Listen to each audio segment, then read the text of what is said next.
All right, another really cool note that you can add in, especially when it comes to blues, especially when you're playing major blues. Your chords are A7 or D7 or E7 or A major, D major, E major, whatever. They're not minor, right? Is to add in what's called the minor third to each one of your chords, which sounds really, really cool. Because if you think about it, when you're playing your major chord, like let's say A major sitting here like this, we've got this note right here, which is the major third.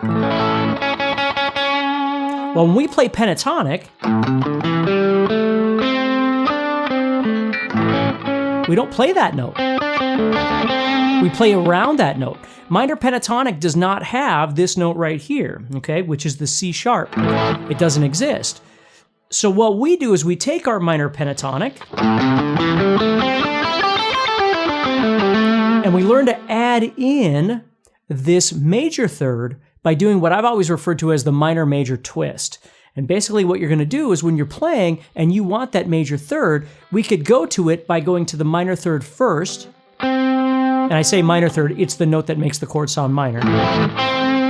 Even though we're playing blues, which is, again, we're in major, but we're playing minor pentatonic, which please understand is a contradiction in terms anyway, but it's how blues sounds like blues. You're playing a major chord or major chord progression, 1, 4, 5, A, D, E, but you're playing minor pentatonic over the top. So what we're doing is we're bringing back a little taste of that major into this. So we're going...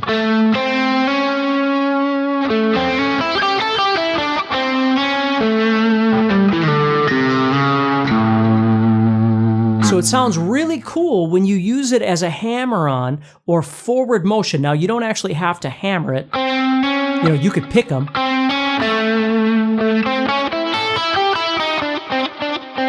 Now notice there I'm using that blues note that we talked about earlier.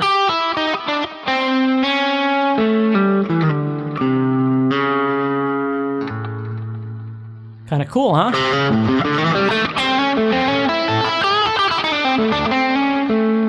Now, if you use it just in conjunction with everything else and you do something like this, it's not that it sounds bad, it's just now it sounds chromatic. Its function becomes a little bit different. So I'm playing the minor notes with the major in between. Okay? And that can sound super cool for sure. But if I...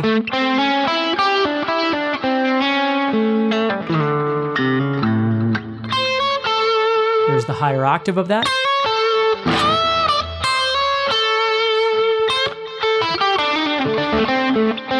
So notice how I'm using that blues note from earlier.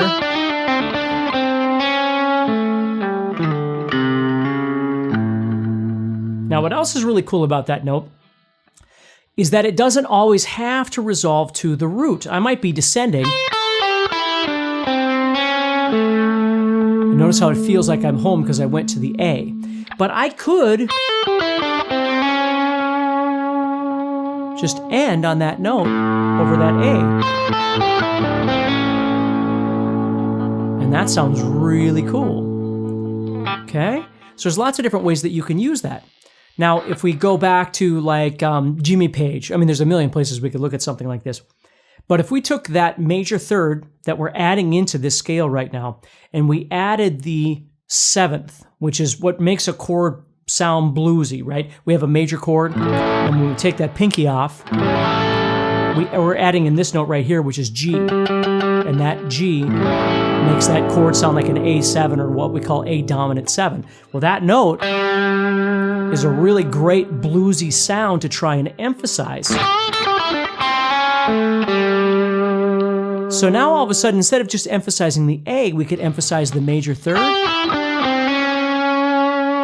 or the seventh, the minor seventh, which is right here.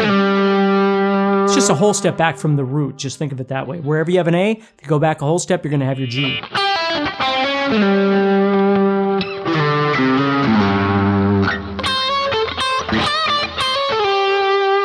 You get those cool sounds. Well, I can play both the major third and the seventh together. And if you think of...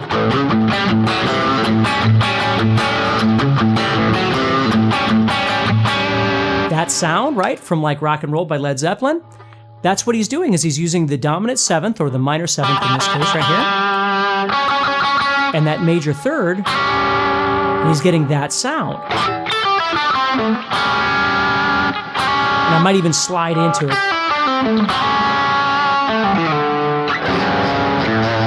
Sounds pretty cool. Okay, well, let's think about the same thing that we could do over the 4 chord. So we got D7 sitting here. Now, this note right here is the major third. Now you have to understand that at this point what I've done is I've converted into D minor pentatonic, which we talked about earlier. So I'm playing in D minor pentatonic, but what I'm doing is taking the minor to the major third. Now I could do that up here and it might be easier for you to see because it'll look exactly like A minor, right?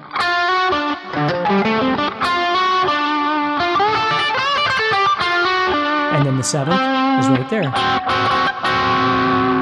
Okay? I like to play it down here because then I don't have to leave that position, so everything's kind of congruent with each other. So if I look at that D7 chord, the 7th sound is coming from the 5th fret of the 3rd string, and the major third is coming from the 7th fret of the 2nd string. Okay, so I went from here to here. And then if I wanted to go to my 5 chord, it would be the same as my 4 chord. Again, I'm playing an E minor pentatonic. I'm playing 4th position right now.